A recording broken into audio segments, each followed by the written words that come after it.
Assalamualaikum warahmatullahi wabarakatuh. Salam damai sejahtera buat kita semua. Om Swastiastu, Namo Buddhaya, dan salam kebajikan. Saya Feby Mahendra Putra, Direktur Pemberitaan Tribun Network. Tribuners, beberapa waktu belakangan ini muncul kasus yang menghebohkan. Kasus ini terjadi di Banyumas, yaitu seorang pria yang berinisial R, kemudian menjadi tersangka karena membunuh 7 bayinya, dan kemudian juga melakukan hubungan sedarah dengan anak kandungnya masih 25 tahun. Dan untuk mengetahui bagaimana kasus ini terjadi, telah bersama dengan saya Pak Kapolresta Banyumas, Komisaris Besar Polisi Edi Suranta Sitepu. Saya akan sapa beliau. Selamat siang Pak Kapolres. Selamat siang Pak. Iya, terima kasih Pak Kapolres telah hadir bersama kami. Pak, bisa dijelaskan Pak, awal mulanya kasus ini terungkap bagaimana Pak? Jadi begini Pak, Assalamualaikum warahmatullahi wabarakatuh. Waalaikumsalam. Saya perlu menjelaskan sedikit bahwa kasus ini memang begitu menghebohkan beberapa hari ini ya, di mana sebelumnya pada tanggal 15 Juni kami menerima laporan dari salah satu warga, mereka pada saat sedang membersihkan kebun, karena itu di pinggir sungai ya, di TKP di Kelurahan Tanjung. Kemudian pada saat mereka membersihkan kebun tersebut, ditemukan semacam tulang ya Pak ya. Setelah digali ditemukan semacam tulang, tapi ini tidak tahu awalnya apakah ini tulang manusia, apakah ini tulang hewan, tidak tahu. Sehingga karena itu ditemukan tulang, mereka melaporkan ke kepolisian setempat.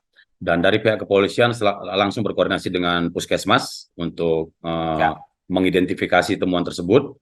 Setelah itu karena belum bisa dipastikan, maka tulang-tulang tersebut segera dikirimkan ke kedokteran forensik untuk dilakukan penelitian lebih lanjut.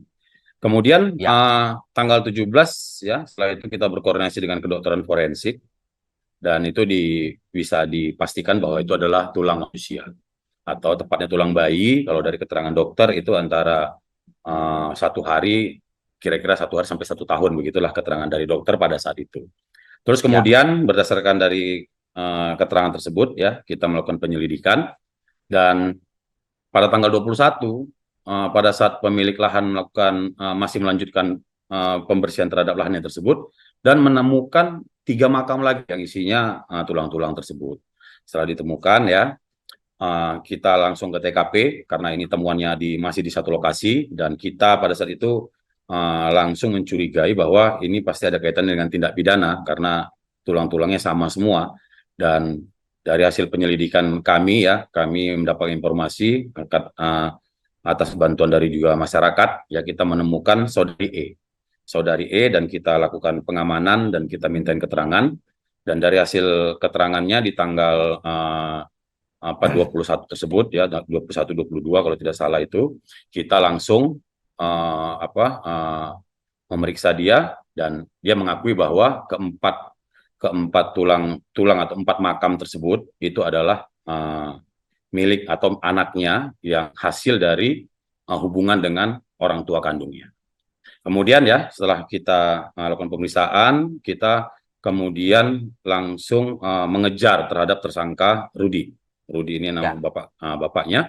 Dan hari Sabtu, tepatnya hari Sabtu, kita lakukan penangkapan di Karanglewas ya, di Karanglewas. Dan kemudian dari keterangan Rudi sendiri, tersangka ini, bahwa dia mengakui bahwa ada 7 makam ya, ada 7 kali dia melakukan itu, dan 7 kali saudari E ini melahirkan, dan 7 kali juga bayi yang dilahirkan itu dimakamkan.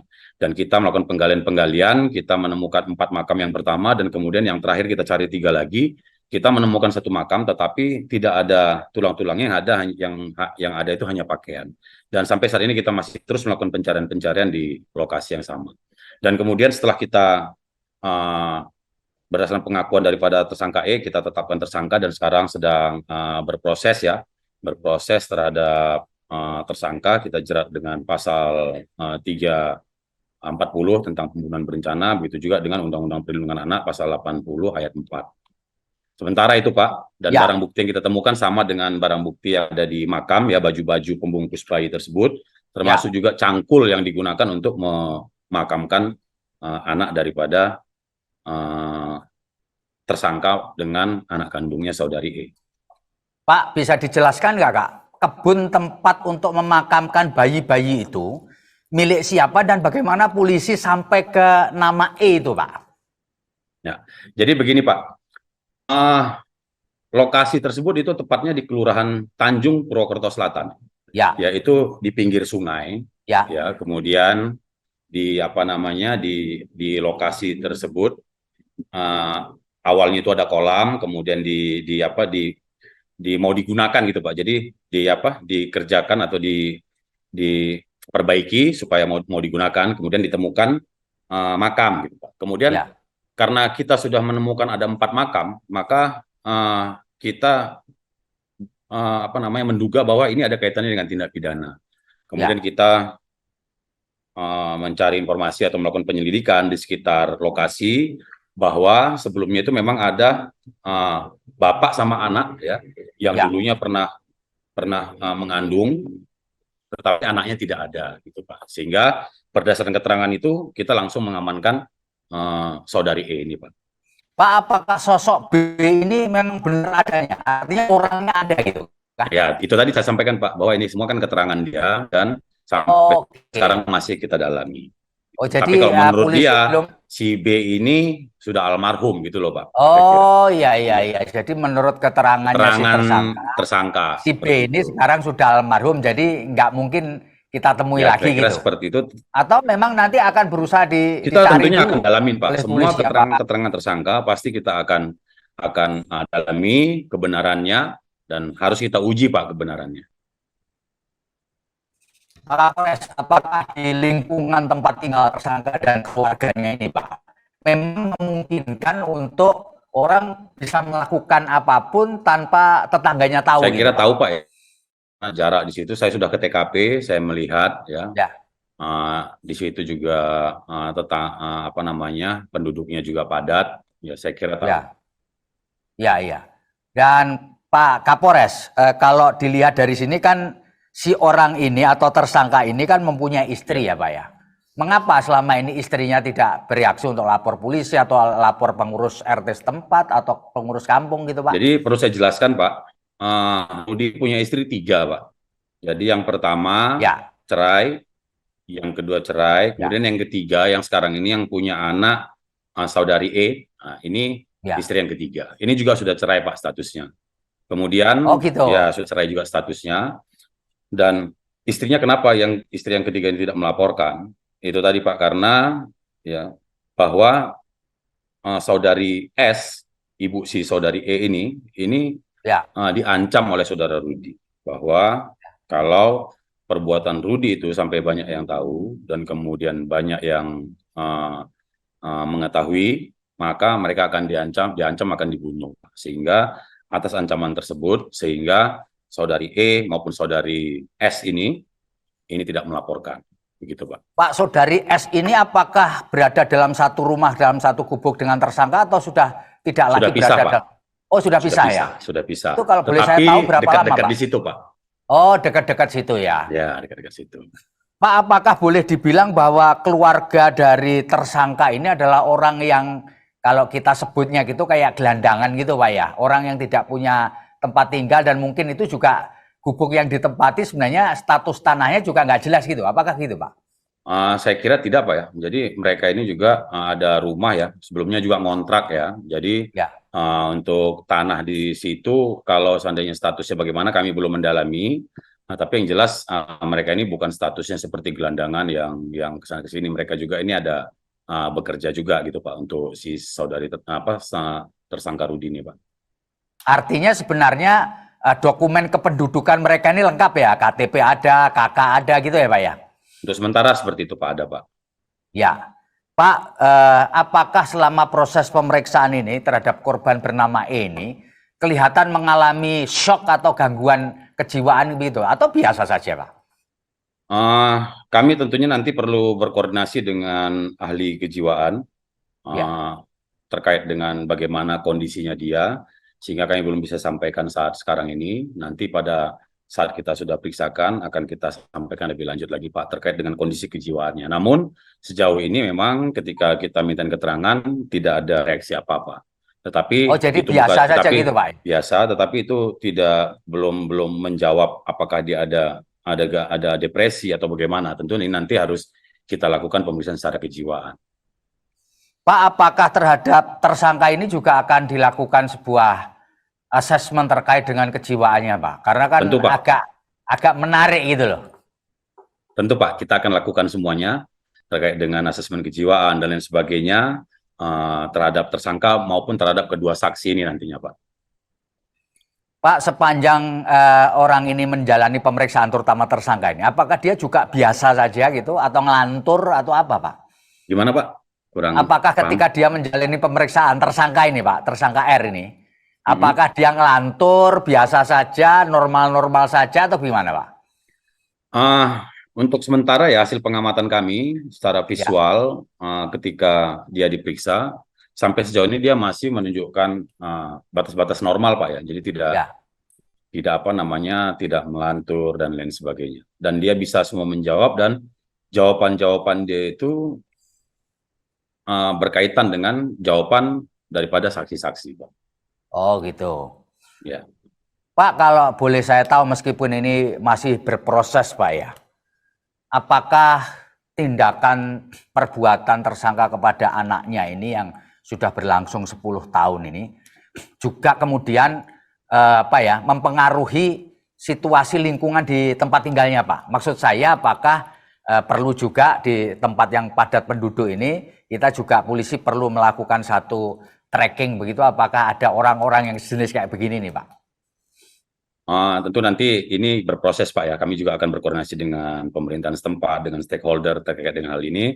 Tentu kami dari kepolisian juga ya, apabila ada sebetulnya informasi seperti ini bisa diinformasikan kepada kami, sehingga kami bisa bertindak lebih lanjut. Seperti itu Pak. Ya soalnya kan aneh aja Pak Kapolres kan, di satu lokasi yang penduduknya cukup padat, ada pengurus kampung, tetapi ada bapak sama mama berkumpul dalam satu rumah selama 10 tahun. Ini kan aneh aja kalau orang-orang di sekitarnya itu tidak care gitu loh. Tiba-tiba karena kasus ini terbuka kan karena kebetulan aja kan Pak Kapolres. Kalau tidak ada orang yang mau bikin kolam atau memperbaiki sesuatu kan sampai kapanpun nggak akan terungkap kan? Betul nggak Pak? Betul Pak, iya Pak. Ya, jadi menurut saya kan cuek gitu kayaknya warga-warga setempat termasuk pengurus kampung begitu. Nanti coba kami teliti lebih lanjut Pak, ya terkait dengan informasi ini. Nah, sehingga ini jadi penting juga buat kami selaku selaku memelihara keamanan dan ketertiban masyarakat Pak. Baik, Pak Kapolres, sebenarnya kalau dari pengetahuan polisi, tersangka ini pekerjaannya apa sih Pak Kapolres? Apakah benar disebut sebagai dukun pengobatan tradisional gitu Pak? Saat ini kami tahunya sebagai buruh Pak ya, buruh serabutan buruh. ya. Kalau ya buruh serabutan Pak. Oh buruh, jadi dia tidak benar kalau dia seorang dukun gitu Pak? Kami belum dapat informasi di sana Pak, tapi nanti coba kami dalamin lagi. Tapi untuk saat ini di dokumennya, di pemeriksaannya dia sebagai buruh Pak.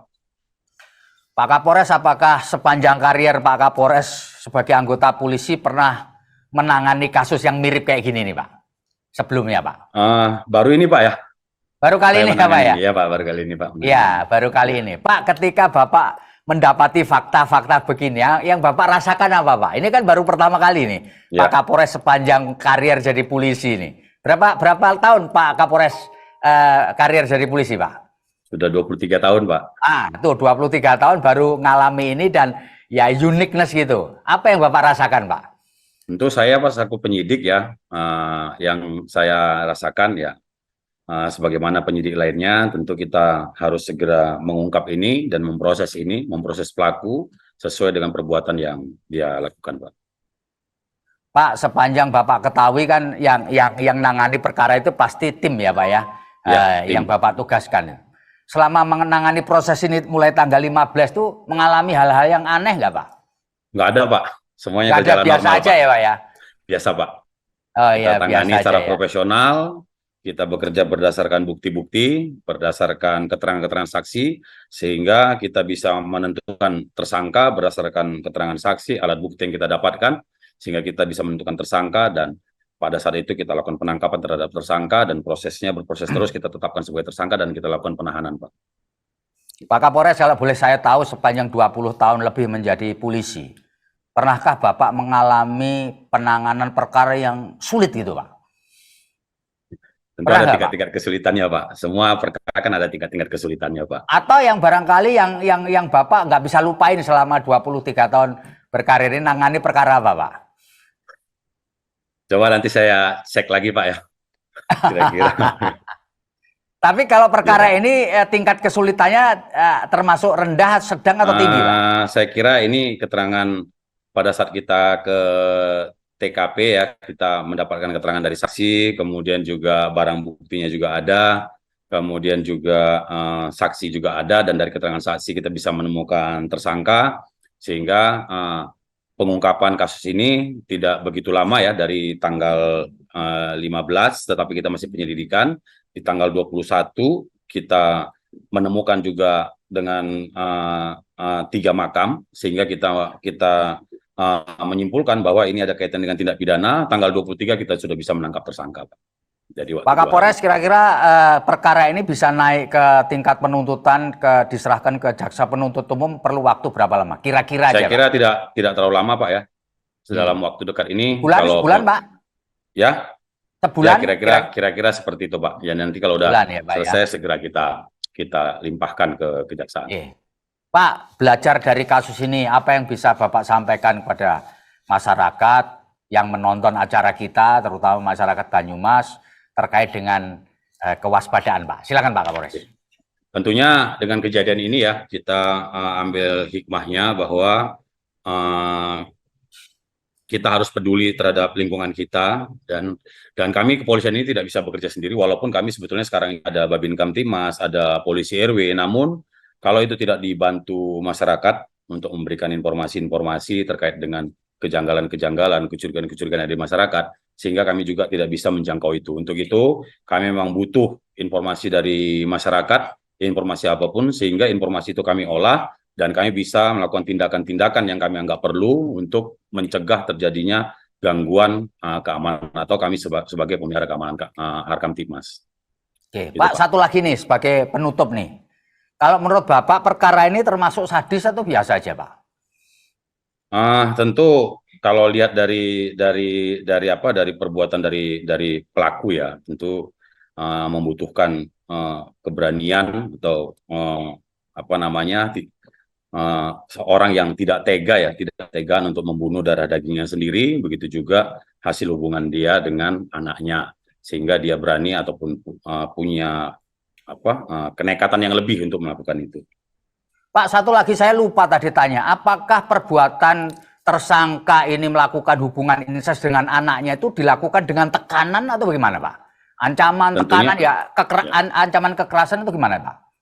Ya, kami sudah melakukan pemeriksaan terhadap saudari E, bahwa ketika tersangka melakukan itu, tentunya dia di bawah ancaman, di bawah tekanan, sehingga dia mau tidak mau harus menjalani itu karena dia takut untuk melaporkan juga, karena takut ancaman akan dibunuh.